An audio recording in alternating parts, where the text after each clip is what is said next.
Hello! If you follow my channel, you know that I usually do bullet journal videos, planning, all that sort of thing.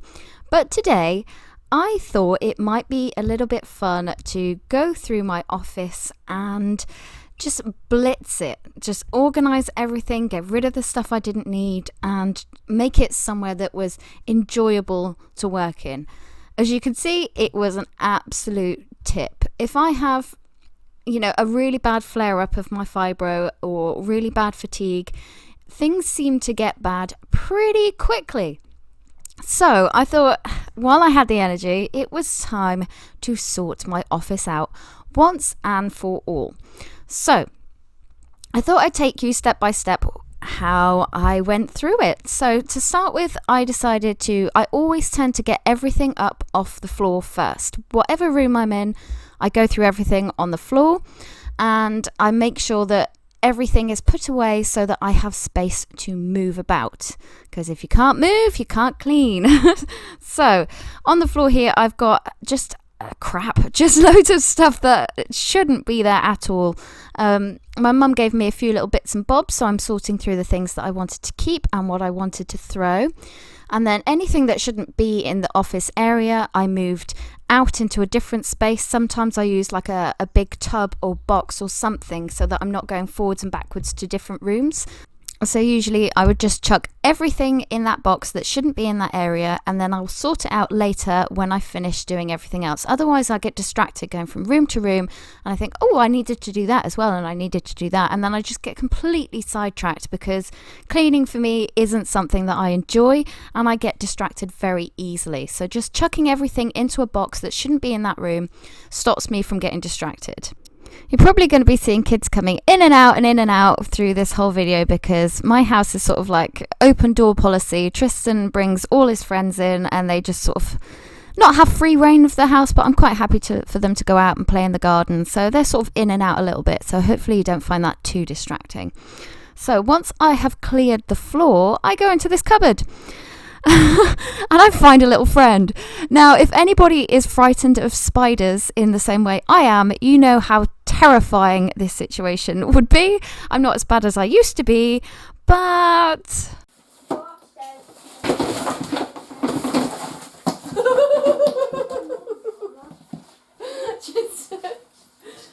Tristan, can you get me a glass? Get me a glass, get me a glass, get me a glass, get me a glass. What's happened? Oh no, he's getting away! He's got away. It's alright, Tristan, he's got away. So I did my best to be brave and sort of clear out that cupboard and try and forget that the spider was there. And here I'm just tucking my mum tummy. I know that I'm not overweight. I know I'm not. But I do have that sort of flubby mum bit that you just can't seem to get rid of. So I just thought I'd tuck that out the way. So next I went and got my screwdriver and I fixed the handles on that cupboard because it had been driving me mad for months. So I finally got around to actually screwing that back together. Now if I come across any sentimental items like this one here, it's some business cards from my old sewing business. If I come across anything like that where it's sort of sentimental, I don't know where to put it, I don't know what to do with it, again, I put that in a box somewhere else so I don't have to make the decision then and there about whether or not to keep it because it just slows me down. So I chuck it in one space so I can just crack on. I find the best way to clean is to just go at it as quick as I can and just keep going and going and going and going, because if I slow down, I tend to get bored or I get fed up and I don't feel like I'm making progress. So anything that slows me down, I kind of just chuck to one side and I think I will deal with that later. Now what I do when I'm cleaning usually is work clockwise. I pick an area, I pick an area that usually is the worst space, and then I work clockwise around the room till I get back to that space. But I decided to do something slightly different today. I knew I would need the spaces on the desks to organise different things as I came across them as I was going through the room. Plus, they were definitely the worst sort of areas of the office. So I thought if I get those done first, it's going to feel like I've made a lot of progress. So I did my desky tabletop areas first, and then that way it doesn't look nearly as bad as it did to start with. So I feel like I've made a lot of progress, and I can also use those surfaces later to actually organize other things. Again, the idea here is to move as fast as I possibly can. So anything I don't know where it goes, I make a pile and I put it in one place, because I know eventually, once everything else is cleaned, I will find a place for it. But I don't want to be slowed down by searching for a place right then and there. Plus, I might end up moving it anyway as I reorganize. So anything I don't know, I put it out the way so I can carry on cleaning. Once I've cleared an area, I tend to give it a bit of a clean. It's not the final clean, because I'll go back and do it again later, once everything's been put away and organized completely, because I know at the minute I'm going to be using that surface, so it's going to get dirty again. So I tend to leave the proper dusting, blitzing, cleaning till the very end once it's all put away. That way I know it's not going to get dirty again. Once the desk areas are clean, I go onto my little windowsill. I wanted to have as much away from that windowsill as possible to let the light in. So I take everything out, and one by one I organize each item. So first of all, it was this white organizer case thingy, and I had loads and loads of pens, and some of them didn't work, some of them did work. So I went through and I tested each one, and then the ones I didn't want, I chucked, I just got rid of, or more accurately, I put in a box so that Tristan could play with them and use them. I tend not to throw stuff away if I can. I tend to donate it, or find somewhere else to reuse it if I can, because I don't like to throw stuff away. So you'll also notice that I'm in sort of fitnessy gear. I don't know why, but if I put workout clothes on when I'm going to clean, it almost tricks my brain into thinking, right, this is time to get going, get your body moving, move quick, keep going. And I just find it really helpful. And definitely putting shoes on, I don't know why it makes a difference, but for me personally, it really, really does. So if you're not in the mood to clean, try putting on some workout clothes, because let's face it, when you've been doing a complete room blitz, sometimes it does feel like a workout. So I think we can get away with it. So this is where the sort of working clockwise strategy around the room really starts. I start with this big bureau thing. I've got a section for sewing, a section for books, crafty sort of books that I've made, electronics, all that sort of thing. And then the other side is sort of crafty stuff as well. So I'm going through each shelf one by one, sorting it with a strategy. I'm not just sort of bouncing all over the place. I'm picking one section, I'm going through it, and then I'm moving on to the next section. That stops it from all getting completely chaotic and getting in the way. If there's something that needs to be in a different section, like I say, I will put it to one side and then I'll put it back in that section once I get there. So if you're like me and you don't enjoy cleaning, I've got a couple of tips for you. The first one is to watch Clean With Me videos. There are thousands of them on YouTube, and you can pick up some really, really helpful tips. But mostly I watch it just to get in the mood to clean. They're very motivational. The second tip I have is to take a bit of time, maybe the night before, or just give yourself 5 or 10 minutes to really think about and visualize what you want the space to look like and what you want it to feel like when you go into the room. Because for me, that really motivates me to actually get started, because I think once I've finished, it's going to be a space that I really enjoy to be in. I really enjoy looking at. It's just very, very helpful for me personally. It's a real sort of boost to think about what I want the end result to look like and really focus on that for a good 5 minutes. It might not be your sort of thing, but personally I find it really, really motivational. Here I'm on to sort of like wires and electronics, and I hate wires and electronics. They just always get tangled and blah. So what I've done is I've made a box just for the stuff that I use all the time. The wires and things that I use often go in this little wooden box here. Yeah, that's what it feels like sometimes. So once I've got through that, I think I actually go off and take a break, because I think it's really important to take breaks in between when you're cleaning and you're doing a long stint of cleaning, especially if you're someone like me with a chronic illness, because it can get a bit overwhelming and I sort of need a break to recharge. I'm only talking sort of 5, 10, 15 minutes at the most, because I don't want to come out of that sort of cleaning rhythm that I've got into. So I'll give myself 5 minutes to have a drink, have a quick sit down, and then I'll get straight back to it. And usually while I'm doing that, I'm thinking again about the space and what I want it to look like and what I want it to feel like, because it just keeps me motivated to keep on going. So once I've had a quick break, I'm going back into that middle section, and I'm taking some of the books from the right hand section because they're all going to need to go in the same sort of place.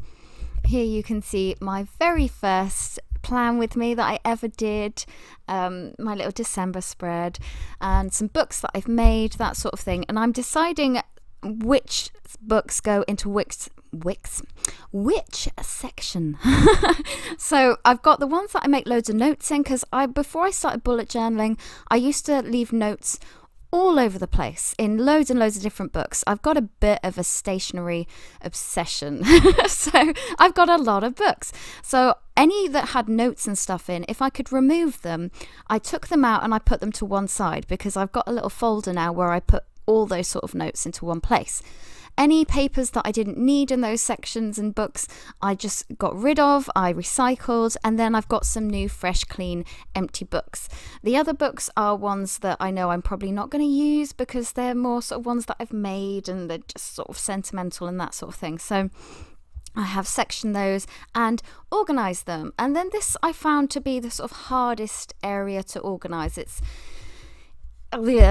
the sort of catch-all of all the rubbish. We've all got those spaces where we just don't really know where something belongs and we just chuck it in. Most time it's a drawer, but for me it's like a whole section of a cupboard.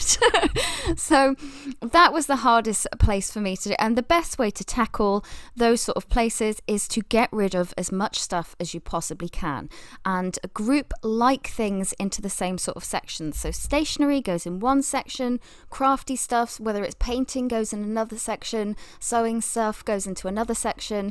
The goal is to make sure that everything you own has its own home and place, because then when you use it, you know exactly where it's going to go. For years, I just sort of have stuff and I wouldn't have a dedicated space for it. So when it came to putting it away, I think I don't really know where this goes, and it would end up back in that cupboard or in a drawer just collecting dust, and I wouldn't want to open that drawer because I know everything's going to fall out. So scaling down as much as possible, I got rid of about 3 bin bags worth of stuff while I was doing just this little office sectiony area. And honestly, it's been so much easier to keep clean because I know where everything goes, and I haven't just taken this time to clean, I've taken it to actually organize so that I know where I say I know where everything is. The amount of times I've had to watch this video back so that I can remember where I've reorganized things to, because I've been looking for stuff and going, where did I put that? And it should be a logical place, and it usually is, to be fair. But anyway, the point is, I'm finding it a lot easier to keep this whole area clean, even though this is probably the space in the house where there's the most amount of stuff in a small area, and yet I'm still keeping it clean, and it's because I know where everything goes. And it just, because it's so clean when I finish it, I want to keep it that way, because it's not just like, oh, it looks a bit tidy.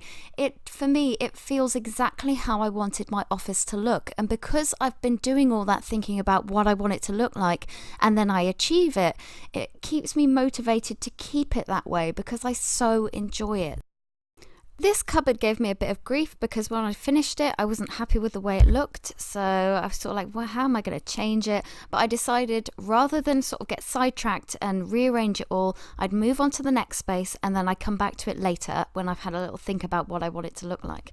So continuing that clockwise movement, I'm now onto my, what's it called? It's a bookshelf. I've moved on to the bookshelf.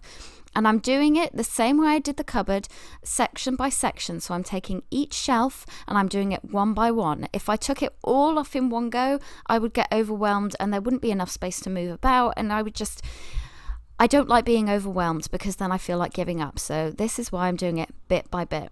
Sometimes I think it is very helpful to take everything out of a space because then it looks fresh and clean, and you've got a new vision of the potential for it to look like. But when you're working in an area like this and there's a lot of sections and a lot of moving parts, definitely taking it one area at a time I think is really helpful. So like I say, I'm taking everything out of this bottom shelf. I'm deciding what I want to keep, what is no longer in use. It doesn't need to be there anymore. And anything that I think will be in a better space somewhere else, I've put to one side so that I can come to it when I'm going to that better space. I hope that makes sense. Once I've organised things into the sections that I want them to be in, I am thinking about how I want them to look, especially on things like a bookshelf where you can see all the contents. So you can see here, this bottom shelf looks completely different because I'm sort of organising it in a sort of colour scheme. It kind of is, but I just think it looks nice. So I skipped the rest of the shelves because I do the same sort of thing and there wasn't a huge amount to do on those. So I've gone back to that desk where I've put all the different bits that I'm not sure where they're going. I've also got a section up on the top of that bureau where there's things that I'm not 100% sure where I want to put them. But I wanted to clear this desk off because I'm going to do that bookshelf along the right hand side of my desk here. And same thing again, I'm going section by section, taking bits out and then reorganizing it.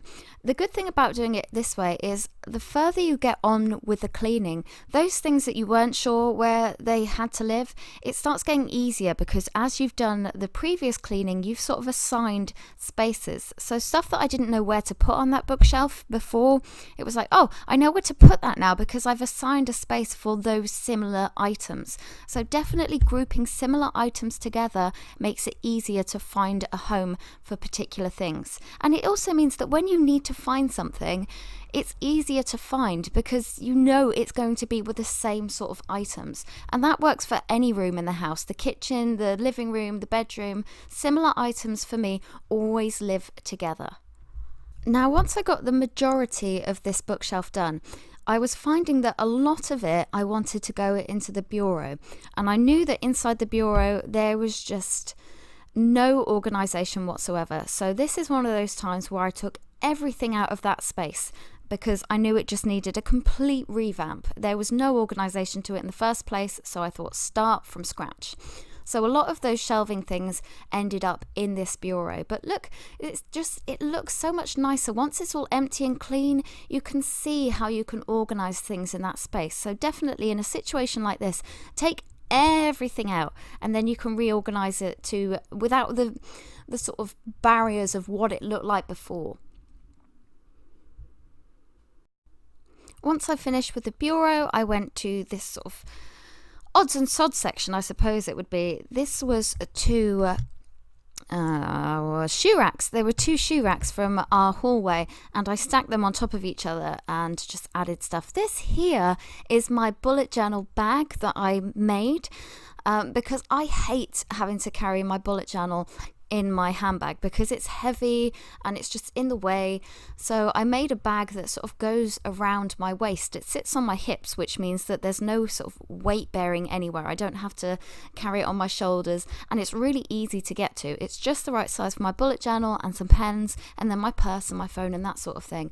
And I found it so helpful because having, Ridley, he's 3, so I don't, when you're always carrying your baby on your hip, it would have been so helpful to have this bag, not just for bullet journaling, but for anything, because when you've got a baby on your hip, you usually only have one hand free, and I was always finding that I would drop my bag or it sort of swing off my shoulder and hit the kids in the face. I don't know if that's happened to anybody else, but when it's around your waist on your hip, you can just chuck your hand in and grab what you want. So I might do a video on how I make one of those because they're so helpful, especially for mums, but for bullet journaling as well. So if you're interested in seeing a video about that, let me know down in the comments. So next I'm onto this pegboard. I made this myself. I say I made it myself. Lee helped me make it. We got 2 pieces of wood and then we spent the afternoon drilling holes into it. It took ages, but I really love the effect it has. So I sort of reorganized this just so everything looked a little bit neater, and I've got my pens up there and my washies and my rulers. That's all stuff that I use, fairly often, stuff that I want to be able to grab quickly. So once I finished the majority of the office, it was time to tackle that spider.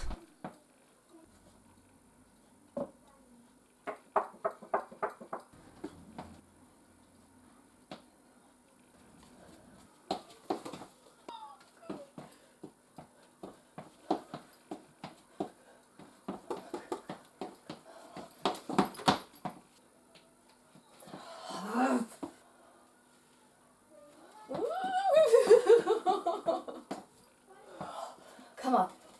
Come on, come on, come on, come on, come on, come on, come on.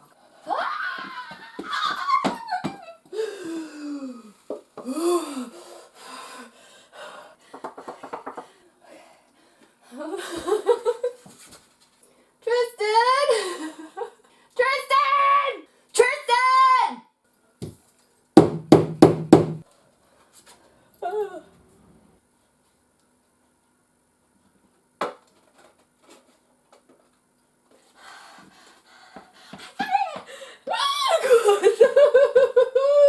Tristan! Tristan! Oh god. Come open the door for me. I'm sweating. Oh, what is it? It's a spider! Oh, I did it. I know some of you might think I was being so ridiculous, but honestly, I was so proud of myself for getting that spider. Anyway, we've come to the end of this video. I really hope you enjoyed it. It's completely different to what I usually do. I can honestly say I haven't enjoyed staring at myself for 20 odd minutes. You just see all your flaws and it's really scary. Anyway, here's the before and after shots. If you enjoyed this video, please give me a like. If you'd like to see some more from me, please subscribe to my channel and hit that bell so you're always notified. And I'll see you in the next video. Thanks for watching. Bye.